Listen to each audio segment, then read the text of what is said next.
એક કંપની જે વિકાસ કરી રહી છે એટલે ગ્રોથ કેવો આવશે, પ્લસ કે માઇનસ? અગર ગ્રોથ આવે તો પ્લસ આવે, હે ને, જરૂર પડે તો. અને હાલ કોઈ ડિવિડન્ડ આપતી નથી, અત્યારે તો કોઈ ડિવિડન્ડ આપ્યું નથી, એટલે D0 તો 0 જ રહેશે. તે લાંબા ગાળે શેરદીઠ 7ની ભાવિ કમાણીની અપેક્ષા રાખે છે. શેરદીઠ એટલે અર્નિંગ પર શેર આપેલું છે આપણને, શેરદીઠ 7 રૂપિયા. શેરદીઠ 7 રૂપિયા ભાવિ કમાણીની અપેક્ષા રાખે છે. હાલ કંપનીના શેરનો ભાવ 55.45 છે. એટલે માર્કેટમાં એનો ભાવ કેટલો છે? માર્કેટ પ્રાઇસ છે, હા ને, 55.45. પછી શું કહે છે? તેવા ઇક્વિટી શેર બહાર પાડવામાં આવે તો શેરની કિંમત 10% જેટલો સરેરાશ બહાર પાડવાનો ખર્ચ આવશે. 10% શેરની કિંમતના 10% ખર્ચ આવશે. એટલે પછી આના 10%માંથી માઇનસ કરો, અથવા એને 1 માઇનસ 10% કરી દો, એટલે કે 0.1 કરી દો, બરાબર ને? હા, એટલે આપણને રિયલ પી મળી જશે ને, એક્ઝેક્ટ પી. એટલે કરો જે 1 માઇનસ 0.1 એટલે 0.9 થઈ જાય ને. 0.9 ગુણ્યા 55.45 કરો જોઈએ, 49.905, બરાબર? 907.5, બરાબર છે ને? ઓકે, ચલો. ત્યાર પછી શું કહે છે? કંપનીની નવી ઇક્વિટી શેર મૂડીની પડતર કેટલી હશે? નવી ઇક્વિટી શેર મૂડીની વાત કરેલી છે, અને આપણે અર્નિંગ પર શેર આપેલું છે, એટલે એનો ઉપયોગ કરવો પડશે.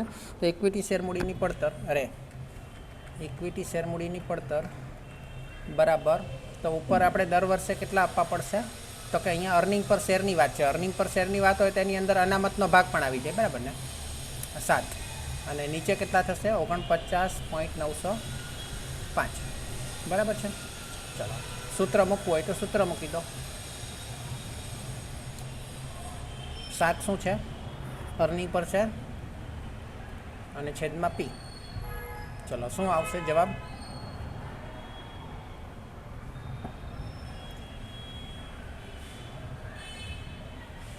જવાબ શું આવશે? કેલ્સીનો ઉપયોગ કરો. 0.14, 4 આંકડામાં લખો, કારણ કે ટકામાં ફેરવવું પડશે ને. 0.2, ઓકે, તો કેટલા ટકા થશે? 14.02%. ક્લિયર? ચલો,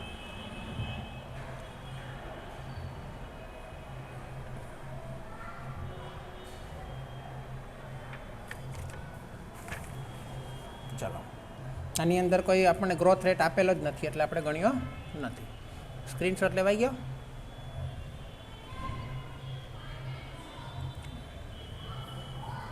ચલો, ત્યાર પછીનો દાખલો અગત્યનો છે, જે આપણે પેલા કોષ્ટક પરથી કરવાનો હોય, પણ કોષ્ટક આમાં બુકમાં લખેલું છે, પણ બુકમાં આપેલું નથી કોષ્ટક. બરાબર? નીચે આપેલી વિગતો પરથી એક કંપનીના ઇક્વિટી શેર મૂડીની પડતર ગણો. શેરની વર્તમાન બજાર કિંમત કેટલી છે? પ્રેઝન્ટ બજાર કિંમત 200 રૂપિયા. નવા શેર બહાર પડવાનો શેર દીઠ ખર્ચ કેટલો છે? F બરાબર 4 રૂપિયા છે ને. ડિવિડન્ડ ચૂકવણી પ્રમાણ સ્થિર રહે છે. ડિવિડન્ડ ચૂકવણીનું પ્રમાણ સ્થિર રહે છે, એટલે ગ્રોથ થતો નથી, એવું થાય ને અર્થ. પ્રથમ વર્ષના અંતે નવા શેર પર અપેક્ષિત ડિવિડન્ડ શેર દીઠ 16 છે. પ્રથમ વર્ષના અંતે નવા શેર પર અપેક્ષિત ડિવિડન્ડ એટલે D1 ગણાય ને, 16 રૂપિયા. છેલ્લા 5 વર્ષ દરમિયાન કંપનીએ ચૂકવેલ ડિવિડન્ડ નીચે મુજબ હતું, બરાબર? પહેલા વર્ષે કેટલું હતું? 11 રૂપિયા. અને હમણાંનું કેટલું છે 5મા વર્ષે? 15. એટલે આના પરથી આપણને ગ્રોથ મળશે, આના પરથી આપણને ગ્રોથ રેટ મળશે. નોર્મલી એક જ વર્ષનો ગ્રોથ રેટ કરવો હોય તો આપણે 9 માઇનસ જૂનું છેદમાં જૂનું ગુણ્યા 100 કરી દેવાય, હે ને? પણ આમાં આ બે વર્ષ વચ્ચે 4 વર્ષનો ગેપ છે, ને 4 વર્ષનો ગેપ છે, એટલે 4 વર્ષનું એનું ચક્રવૃદ્ધિ વ્યાજ સાથેનું આપણે ગણતરી કરવી પડે. કોષ્ટકનો પણ ઉપયોગ કરી શકાય અને સૂત્રનો પણ ઉપયોગ થઈ શકે. હવે ઉપરની વિગતો પરથી ગણતા ડિવિડન્ડ વૃદ્ધિનો અચ્છા એ તો જવાબમાં છે, જવાબમાં નથી ને. ઉપરની વિગત પરથી ગણતા ડિવિડન્ડ વૃદ્ધિ દર 8% ગણી શકાય. આપણને આપી દીધેલું છે પણ નહીં આપેલું હોય તો આપણે કોષ્ટકનો ઉપયોગ કરવો પડે, બરાબર. નહીં આપેલું હોય તો શું કરવું પડે? કોષ્ટકનો ઉપયોગ કરવો પડે. અહીં અચ્છા હવે થઈ ગયું આપણું કામ. ઓકે ચાલો. તો હવે પહેલાં તો આપણે ગ્રોથ રેટ શોધવો પડશે. ગ્રોથ રેટમાં તમે જુઓ તો પહેલી વાત આપણે ગ્રોથ રેટમાં એમ કરવાની કે આ 15 આપણે એને 1 રૂપિયામાં ફેરવી શકાય, પહેલે ફેરવી દેવાનું જો કોષ્ટકમાંથી જોવું હોય તો. એટલે 1 રૂપિયો, હા એટલે આમ સીધી રીતે કહીએ તો 1 રૂપિયો હોય તો 11 રૂપિયા 1 રૂપિયો તો 15 રૂપિયા કેટલા? 15 કેટલા? તો કઈ રીતે આવશે? 1 રૂપિયાની કિંમત કેટલી થશે? 1.36 છે. આમાં બરાબર કેમ થતું નથી આજે?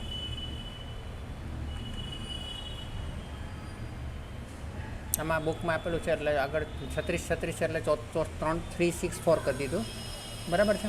હવે જે પેલું આપણે ટાઈમ વેલ્યુ ઓફ મનીનું જે કોષ્ટક હતું ને પ્રેઝન્ટ વેલ્યુ, એ રીતે એ 2 પ્રકારની હોય. એક ભવિષ્ય માટેની હોય અને એક ભૂતકાળ પરથી ભવિષ્યની હોય અને એક ભવિષ્ય પરથી ભૂતકાળની હોય. તો આટલો આમ જોવા જઈએ તો 1 રૂપિયાના કેટલા થાય છે? 1 રૂપિયાને 364 પૈસા થાય છે, બરાબર છે. 1 રૂપિયાના 1.364 થાય છે અને એ પાછા 4 વર્ષમાં થાય છે. કેટલા વર્ષમાં? આ પાછા 4 વર્ષમાં. તો 4 વર્ષનો આપણે આના પરથી 4 વર્ષનો ગ્રોથ રેટ નક્કી કરવો પડે છે ને. 4 વર્ષ થાય અને એ પહેલા વર્ષથી 5મા વર્ષ, એટલે ગેપ તો 4 વર્ષનો ને. 4 વર્ષનો ગેપ છે ને, તો કોષ્ટક પરથી આપણે 4 વર્ષના ગેપ મુજબ એમાં ચોથા કોલમમાં જોવાનું તમારે 1.364ની વેલ્યુ કેટલા ટકામાં દેખાય છે, 1.364ની આજુબાજુની કિંમત. તો જો આની અંદર લખેલું પણ છે કે તમે 1.360 દેખાય છે. શું દેખાય છે? કોષ્ટક નથી દેખાતું આખી બુકમાં, એટલે હું ડાયરેક્ટ પેરેગ્રાફમાં જ જાઉં છું. 1.360 થાય છે. પેરેગ્રાફ આપેલો છે ને નીચે. 4 વર્ષમાં હવે ₹1નું વ્યાજ મૂલ્ય 4 વર્ષમાં વધીને કેટલા દરે 1.364 થાય તે કોષ્ટક પરથી શોધીએ, હે ને. તો 8% એટલે કે ₹1નું વ્યાજ મુદ્દલ 4 વર્ષમાં 1.360 થાય, તેથી ડિવિડન્ડ વૃદ્ધિનો દર 8% થાય, બરાબર છે. અથવા તમે એને પેલું વ્યાજ મુદ્દલનું સૂત્ર ખબર છે ને બધાને? એ બરાબર એ પણ મૂકી શકો. એ બરાબર P કૌંસમાં 1 + R/100/n એટલે 4 વર્ષ. હવે આનો ઉપયોગ કરી શકાય પણ 4 ઘાત હોય એટલે થોડી તકલીફ પડે, ચતુર્થ મૂળ ને બધું આવે. હવે એ કેટલા છે આપણા? 1.364 બરાબર. પી કેટલા છે? તો કે 1 રૂપિયો, હે ને. 1 + R શોધવાના છે ગ્રોથ રેટ અને ઘાતમાં 4. હવે તમે 1ને પેલી બાજુ લઈ જાઓ તો એ જ આવશે, એટલે 1.364. હવે એનો ચતુર્થ મૂળ કરવાનું છે એટલે 2 વખત વર્ગમૂળ કરો. તમે 2 વખત વર્ગમૂળ કરો.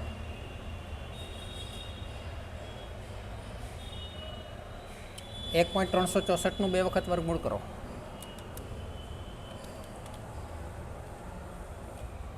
કેટલું આવ્યું? 1.08069 એવું કંઈક આવે છે, બરાબર છે. હવે એમાંથી 1 માઇનસ કરવાનો છે, કારણ કે આ 1 છે ને તે ડાબી બાજુ જાય એટલે -1 થશે, એટલે એમાંથી -1 કરું છું મેં, બરાબર છે.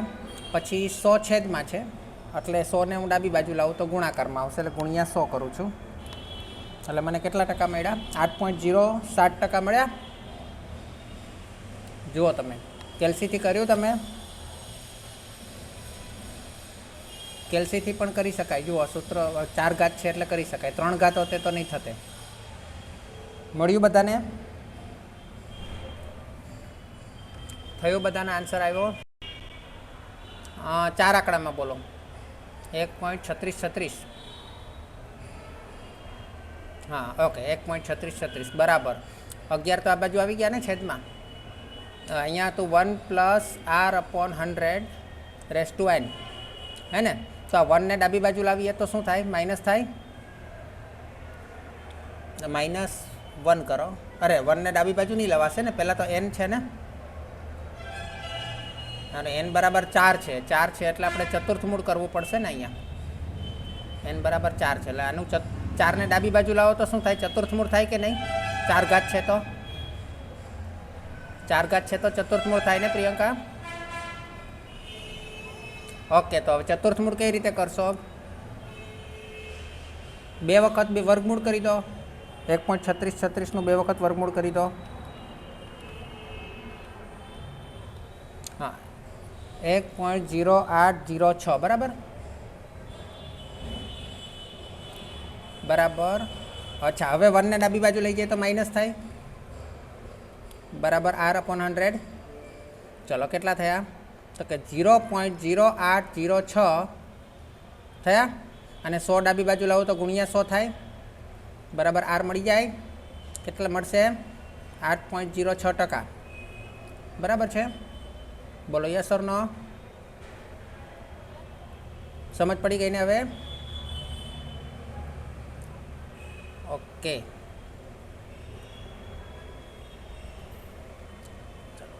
આપણે અગાઉ ભણી 8મા 9માં ભણી ગયા છીએ આ સૂત્ર. બરાબર છે? ચલો, એટલે ગ્રોથ રેટ આપણને કેટલો મળ્યો? 8% મળ્યો. આમ 8% લખી દઉં છું આમાં, કારણ કે બુકમાં 8% આપેલા છે. ગ્રોથ રેટ કેટલો છે? 8%. બરાબર, એટલે જવાબ સાથે મેચ કરવા માટે. ચલો, તો હવે આપણું સૂત્ર કયું છે? તો ઇક્વિટી શેર મૂડીની પડતર બરાબર શું કરશું? બોલો. ડિવિડન્ડના છેદમાં મળતી રકમ પ્લસ ગ્રોથ રેટ. ચલો, ડિવિડન્ડ કેટલું મળે છે? 16 રૂપિયા.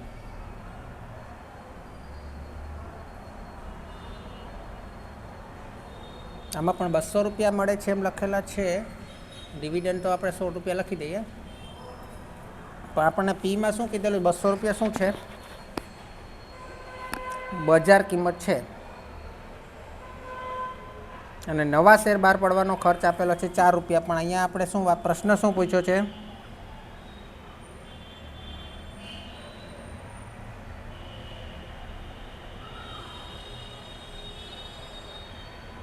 મૂડી પડતર શોધવાની છે, પણ નવા શેરની શોધવાની કીધી છે કે જૂના શેરની?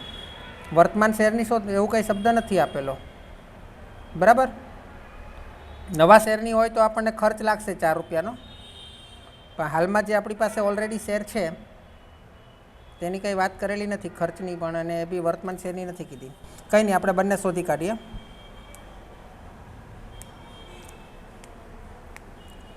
ચલો, બંને રીતે શોધી કાઢીએ. જૂના શેર હોય તો કેટલા આવશે? પી બરાબર 200 પ્લસ ગ્રોથ રેટ કેટલો છે? 8%, એટલે 0.08. ચલો કરો, જે કેટલા આવે છે?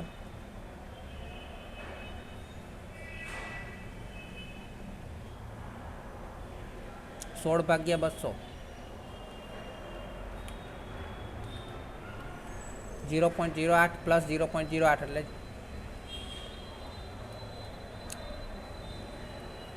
0.16. બરાબર, એટલે 16%.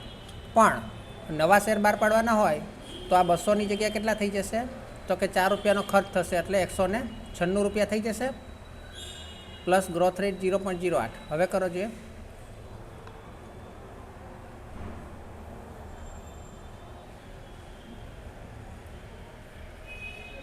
ચાર આંકડામાં લખાવજો, કારણ કે આપણે 100 વડે ગુણવાનું છે છેલ્લે. 816 પ્લસ 0.08. એટલે હવે કેટલા થાય છે જુઓ જોઈએ. 0.1616 એટલે કેટલા? 16.16%. બોલો, દાખલામાં સમજ પડી?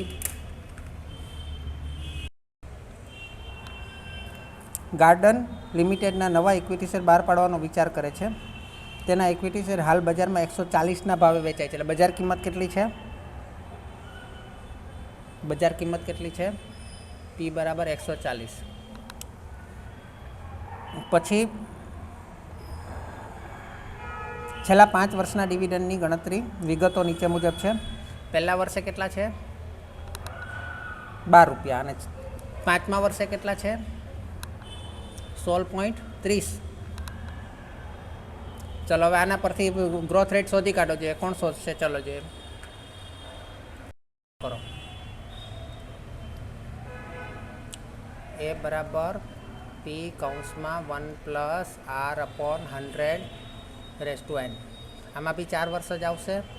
16.30 બરાબર 12 કૌંસમાં 1+r શોધવાનો છે 100/4. 16.30 ભાગ્યા 12. ચલો મને કરીને આપો. 16.30 ભાગ્યા 12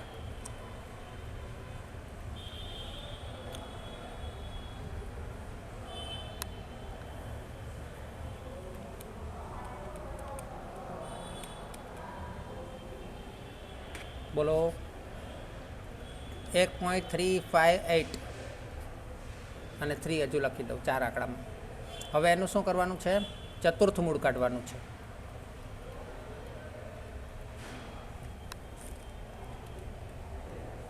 $1.080 કરી દઉં ને. છેલ્લે 5 ને 4 આંકડા લઈ લો ને. 1.0796 -1 કરી દઉં r/100 એટલે 0.0796 ગુણ્યા 100 બરાબર r. એટલે ગ્રોથ રેટ કેટલો મળ્યો? 7.96 અથવા તો 8% કરી દઉં. બુકમાં 8 આપેલા છે પૂર્ણાંકમાં. બોલો ક્લિયર થયું? આવડી ગયું આ ગ્રોથ રેટ શોધતા? ચાલો હવે શું કહે છે આગળ? નવા શેર બહાર પડવાનો ખર્ચ વર્તમાન વેચાણ કિંમતના 4% જેટલો થવાની ધારણા છે. ઉપરની વિગતો પરથી નીચે મુજબની ગણતરી કરો. ડિવિડન્ડનો વૃદ્ધિ દર આપણે શોધી કાઢ્યો 8%. પછી વર્તમાન ઇક્વિટી શેરમૂડીની પડતર. વર્તમાન ઇક્વિટી શેરમૂડીની એટલે હાલમાં જે છે તે બજેટ નવા બહાર પાડવાની વાત નથી. અને ડિવિડન્ડ વૃદ્ધિ દર કાયમ ચાલુ રહેશે.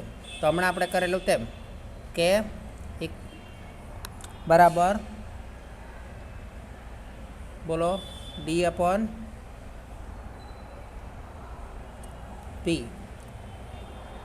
Plus G. ડિવિડન્ડનો દર કેટલો છે?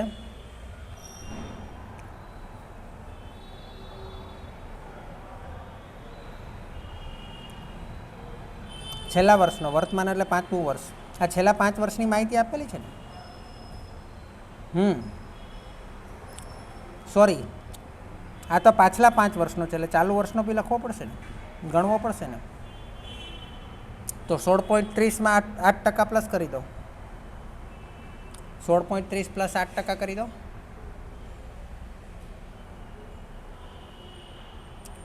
આ તો છેલ્લા 5 વર્ષનો કીધો છે ને આપણે. તો ચાલુ વર્ષે હજુ તો ડિવિડન્ડ આપવાનું બાકી છે ને. ચાલુ વર્ષનું ડિવિડન્ડ શોધવું પડશે. આ જે આપેલું છે તે D0 છે, આપણે D1 શોધવાનું છે. તો 16.30 પ્લસ 8% કરો કેલ્સીમાં. 17.60.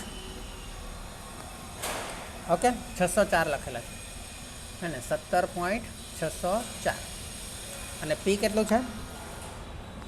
વર્તમાન શેરમાં તો 140 જ લેવાના, એમાં કોઈ ખર્ચો થવાનો નથી, થઈ ગયો છે અગાઉ. ચલો પ્લસ 0.08 કેટલા આવે છે મને કહો?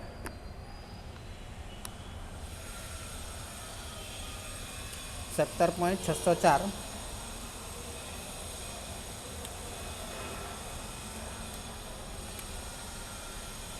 ભાગ્યા 140 0.1257 પ્લસ 0.08 બરાબર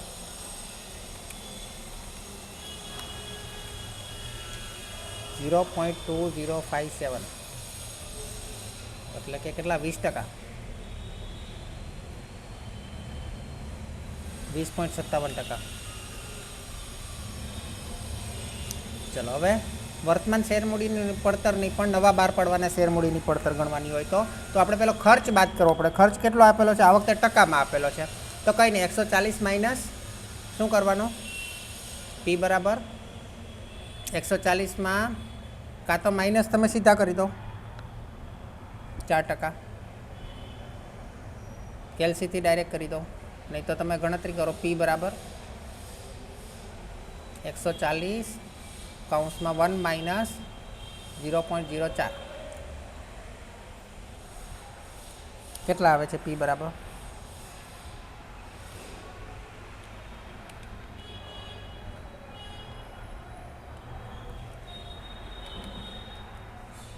134.4।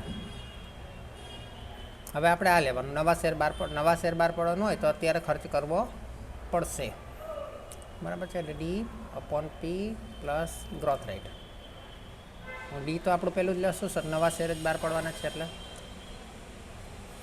છે પી 134.4 plus growth rate 0.08,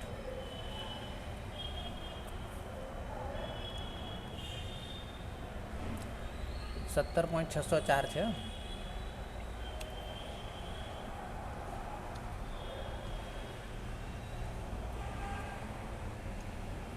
zero point 2109 એટલે પ્લસ કરી દીધું 0.08 તો 21.09%, બરાબર। ચલો ક્લિયર દાખલો દર નંબર 21। एक कंपनीना ચોપડે દરેક પ્રકારની મૂડીની રકમો અને તેની વિશિષ્ટ મૂડી પડતર નીચે મુજબ છે। મૂડીનો પ્રકાર ચોપડે મૂલ્ય, अच्छा बजार मूल्य हूँ साइड में लखूँ छूँ, અને વિશિષ્ટ પડતર એ બંનેમાં લખું છું, હે ને। ચાલો મૂડીનો પ્રકાર ડિબેન્ચર, પ્રેફરન્સ મૂડી, ઇક્વિટી મૂડી અને રાખી મૂકેલી કમાણી।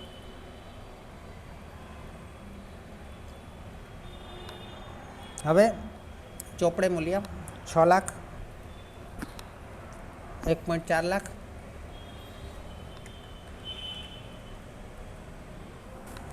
8 લાખ અને 3 લાખ।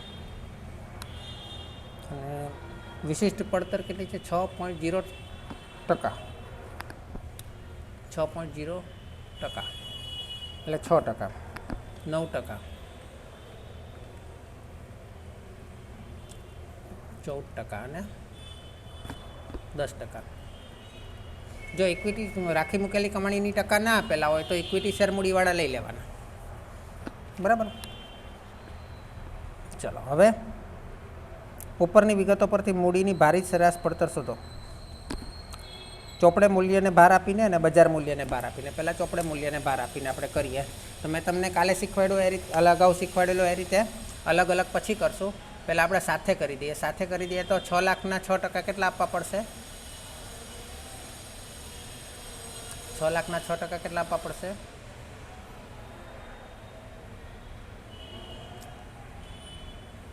36,000। પછી 1.4 લાખના 9%,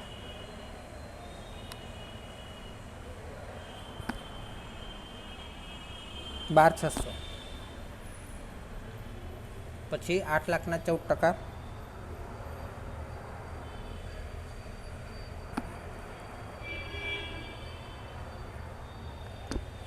1,12,000 અને 3 લાખના 10%, 30,000।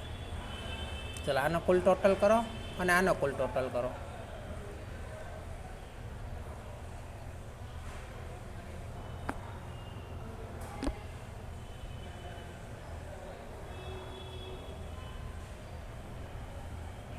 આનો 1,90,600,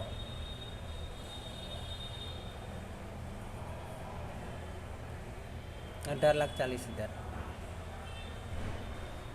ચલો હવે આના ભાગ્યા 18,40,000 કરી દો એટલે આપણે આવી જશે ભારિત મૂડી પડતર, ભારિત સરેરાશ મૂડી પડતર। બરાબર 1,90,600 કુલ પડતર અને કુલ મૂડી 18,40,000. 0.103 4 આંકડામાં લેજો. અને એના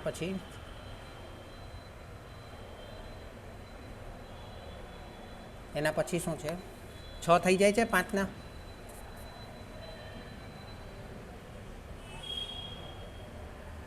નહીં.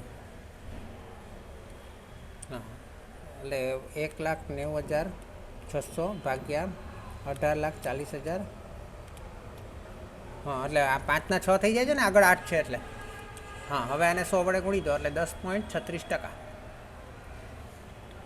બજાર મૂલ્યની ગણતરી કરીએ તો બજાર મૂલ્ય મુજબ ગણતરી કરીએ તો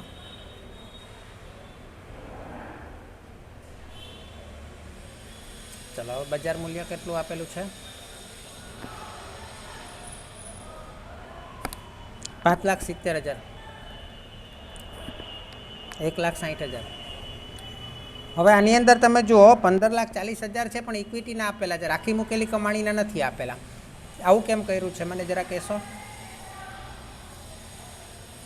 15,40,000 બજાર મૂલ્યમાં ઇક્વિટી શેર મૂડીના આપેલા છે, રાખી મૂકેલી કમાણીના આપેલા નથી. એવું કેમ કર્યું છે? રાખી મૂકેલી કમાણીના કેમ નથી આપ્યા? રાખી મૂકેલી કમાણીની કોઈ બજાર મૂલ્ય હોય જ નહીં. શું નહીં હોય? પણ એની રાખી જેટલી રાખી તમે અનામત ધંધાની અંદર હોય ને, જેટલી અનામત ધંધાની અંદર હોય ને, તો એટલો માર્કેટના જે શેર હોલ્ડરો હોય એ શેર ક્યારે ખરીદે? એ બધું જોઈ ને, રિસર્ચ કરે ને કે ભાઈ કંપની પાસે અનામત કેટલી છે, એ પ્રમાણે શેર ખરીદે ને માર્કેટમાંથી. કંપનીની અનામત વધતી જાય તો શેરના માર્કેટના ભાવ વધતા જાય કે નહીં? અને શેરના માર્કેટમાં ભાવ વધતા જાય તો ઇક્વિટી શેર મૂડીની જે બજાર મૂલ્ય હોય એ વધતું જાય કે નહીં? એટલે રાખી મૂકેલી કમાણીની જે કિંમત હોય તે ઇક્વિટી શેર મૂડીની કિંમતમાં સમાવિષ્ટ હોય. શેમાં હોય? ઇક્વિટી શેર મૂડીની કિંમતમાં સમાવેશ થયેલો હોય. હે ને? તો આપણે શું કરવાનું કે આપણને જે ચોપડે કિંમત આપેલી છે ને એના પ્રમાણમાં વેચી દેવાનું. તો 15,40,000 ચોપડે કિંમત કેટલી આપેલી છે? 8/3. 8 લાખ ને 3 લાખ એમાં ફાળવી દો જોઈએ. 8 ને 3 કેટલા થાય? 11. 15,40,000 ગુણ્યા 8 ભાગ્યા 11 કરો જોઈએ. 15,40,000 ગુણ્યા 8 ભાગ્યા 11.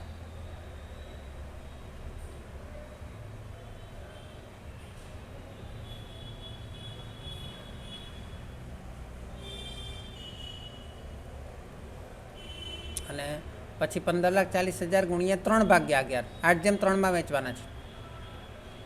4,20,000. બરાબર છે? ક્લિયર આટલું? હા, હવે આપણે એને પેલી ભારિત પેલું શું કહેવાય ને, પડતર હોતીએ. ચલો, પડતર કેટલી આવશે? 5.7 ગુણ્યા 6%. 5,70,000 6%. 34,200. 1,60,000 9%. 14,400. 11,20,000 14%.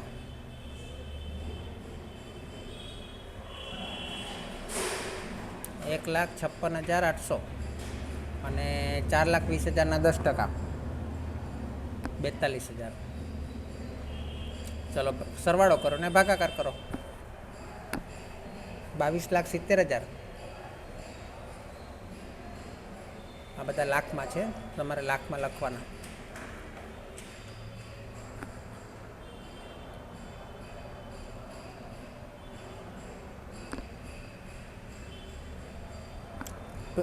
આનો સરવાળો કેટલો આવે છે?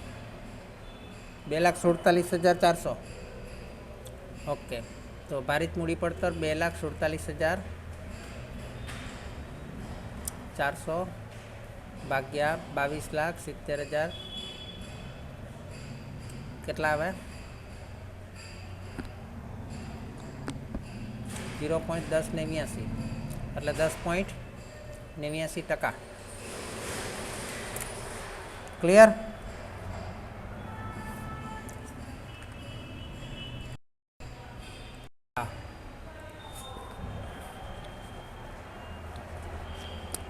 બ કંપની લિમિટેડને મિલકતો 1,60,000ની છે, જેના 22મો કે 23મો કયો પહોંચ્યા આપણે?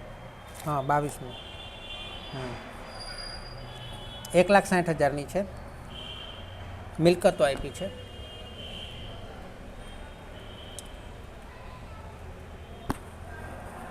પછી જેના નાણાં નીચે મુજબ ઊભા કરવામાં આવ્યા છે: ડિબેન્ચરો,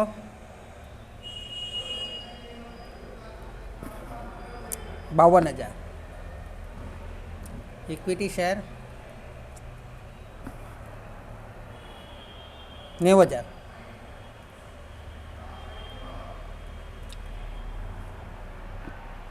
અને સામાન્ય અનામત 18,000.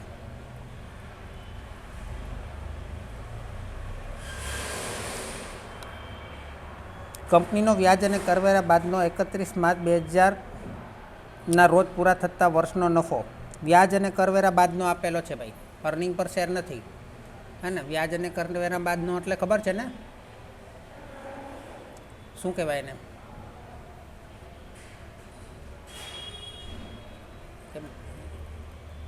Earning after interest and tax. કેટલો છે?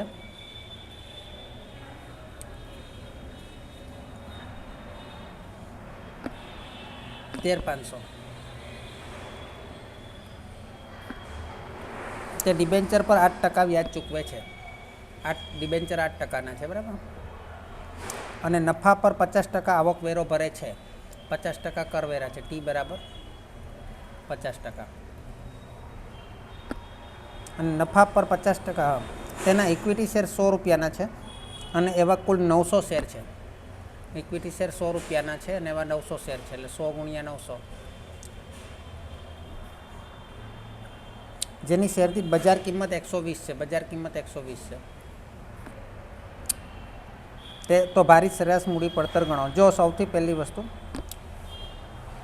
પહેલાં તો અહીંયા આપણને ઇક્વિટી શેરની મૂડી પડતર નહીં મળે, કારણ કે ડિવિડન્ડ નથી આપેલું, તો આપણે અર્નિંગ પર શેરનો ઉપયોગ કરવો પડશે. ને અર્નિંગ પર શેર માટે આપણી AIT જે મળે ત્યાર પછી પ્રેફરન્સ શેર મૂડીનું ડિવિડન્ડ બાદ કરવું પડે. ખબર છે ને તમને? આની અંદર પ્રેફરન્સ શેર છે જ નહીં, એટલે હવે ડાયરેક્ટ જે બચ્યા તે જ આપણું ઇક્વિટી શેર મૂડીના ઇક્વિટી હોલ્ડરો માટેનો નફો કહેવાય, બરાબર. ઇક્વિટી હોલ્ડર માટેનો પ્રોફિટ કેટલા? તો કે 13,500. કારણ કે પ્રેફરન્સ શેર મૂડીનું ડિવિડન્ડ આપવાનું છે જ નહીં, પ્રેફરન્સ શેર મૂડી જ નથી. હવે આ જે આવ્યું તેને આપણે શેરની સંખ્યા વડે ભાગીએ, તો શેરની સંખ્યા કેટલી છે? શેરની સંખ્યા કેટલી છે? 900. ચલો, 13,500 ને 900 વડે ભાગો, લઈ અર્નિંગ પર શેર મળી જશે. અને અર્નિંગ પર શેર મળે એટલે એની અંદર અનામતનો ભાગ પણ આવી જાય, બરાબર. કેટલા આવે છે? કે 15 આવ્યા. 15 આવ્યા.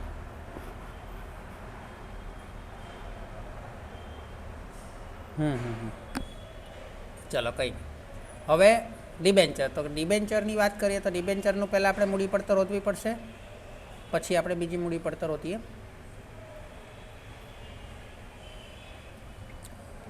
ડિબેન્ચરની મૂડી પડતર 8%ના છે, તો ડિબેન્ચરની મૂડી પડતર કેટલી આવશે? કે D = જો એની અંદર તો ટેક્સ આપણે બાદ કરવાનો બાકી જ છે, હે ને? તો ડિબેન્ચર 8% છેદમાં કેટલા લખવાના? ટકા જ છે ને આપેલા. હા, 8% છેદમાં 100 કહીએ, ₹100 100% ગણીએ તો 8 જ આવશે ને. પણ આપણે 1 - T કરવું પડશે, કારણ કે એમાં કર વ્યાજની મૂડી પડતર લેવાની ને. તો કર કેટલા છે? કરવેરો 50%, એટલે 0.50. ચલો, એટલે 8ના 4 થઈ જશે, 4% થઈ જશે ને. 4%, 50% કરવેરા ભરાય, એટલે આપણે મૂડી પડતર 50% ઘટી જાય, બરાબર. બોલો, આટલું ક્લિયર? હવે ઇક્વિટી શેર મૂડીની પડતર લઈ લઈએ. ઇક્વિટી શેર મૂડીની પડતર તો કે આપણે અર્નિંગ પર શેર અને બજાર કિંમત લઈ ચલો બજાર કિંમત કેટલી છે? બજાર કિંમત કેમ લીધી ભાઈ આપણે? મૂળ કિંમત 100 રૂપિયા કેમ નહીં લીધી? કોઈને સવાલ ઊભો થાય છે? હા, કારણ કે અર્નિંગ પર શેર છે. અર્નિંગ પર શેરની અંદર અનામતનો ભાગ પણ સામેલ થઈ જાય, એટલા માટે અનામતનું કંઈ અલગ શોધવાનું નથી, એટલે બજાર કિંમત લેવી પડે, હે ને? બજાર કિંમત તો અર્નિંગ પર શેર 15 છેદમાં બજાર કિંમત 120 કેટલા ટકા થાય છે બોલો? 0.125 એટલે 12.5%. બરાબર. હવે બસ આની બાજુમાં મૂડી પડતર લખી દો. 8%ના ડિબેન્ચરની મૂડી પડતર કેટલી આવી? 4%. ઇક્વિટી શેરની મૂડી પડતર કેટલી લેવાની? 12.5%. હા ને? અને સામાન્ય અનામતની કેટલી લઈશો? એની પણ 12. મેં તમને કીધેલું કંઈ અલગ નહીં હોય, એની કંઈ નહીં આપેલી હોય તો, હે ને? આપણને અલગ નહીં આપેલી હોય તો જે શેરની હોય તે જ લઈ લેવાની. ચલો હવે 52,000ના 4% કેટલા થશે પડતર?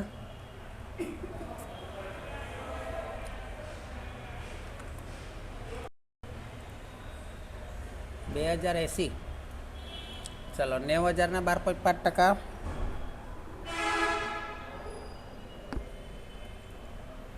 અને 18,000ના 12.5% 2250. ટોટલ કરી દો અને ભાગાકાર કરી દો.